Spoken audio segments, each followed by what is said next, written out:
గతం చేసిన గాయాన్ని మర్చిపొమ్మని జీవితం ఎప్పుడూ చెప్పదు. కానీ ఆ గాయాన్ని నీ బలంగా మార్చుకొమ్మని మాత్రం ఖచ్చితంగా చెబుతుంది.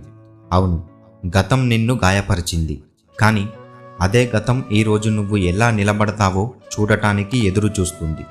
నీపై జరిగిన అన్యాయం, నీ నిశ్శబ్దాన్ని ఈ సమాజం నీ బలహీనత అనుకుంది. కానీ గుర్తుపెట్టుకో, కాలం నిశ్శబ్దాన్ని సమాధానంగా మార్చే శక్తివంతమైన ఆయుధం. బతుకులో ప్రతి గాయం రెండు ప్రయోజనాలను ఇస్తుంది. ఒకటి, నిన్ను ఏడిపిస్తుంది. రెండు, నిన్ను ఎదిగేలా చేస్తుంది. ఎదిగిన వాడే దానికి నిజమైన సమాధానం. గతానికి ఇవ్వాల్సిన ఉత్తమ ప్రతీకారం అదే గాయం మీద నువ్వు నిలబడి సాధించే విజయమే. గాయం చేసిన వాళ్ళు మర్చిపోవచ్చు, కానీ నువ్వు సాధించిన విజయం ఎక్కడో ఒక చోట వాళ్ళ పునాదులను సైతం కదిలిస్తుంది. కాబట్టి తగిలిన గాయం గురించి ఏడవటం ఆపి, గడిచిన గతం మీద కోపం పెట్టుకోవడం మానేసి ఒక్క మాట గుర్తుంచుకో: నీ ఎదుగుదలే నీ గతానికి ఇచ్చే పెద్ద సమాధానం.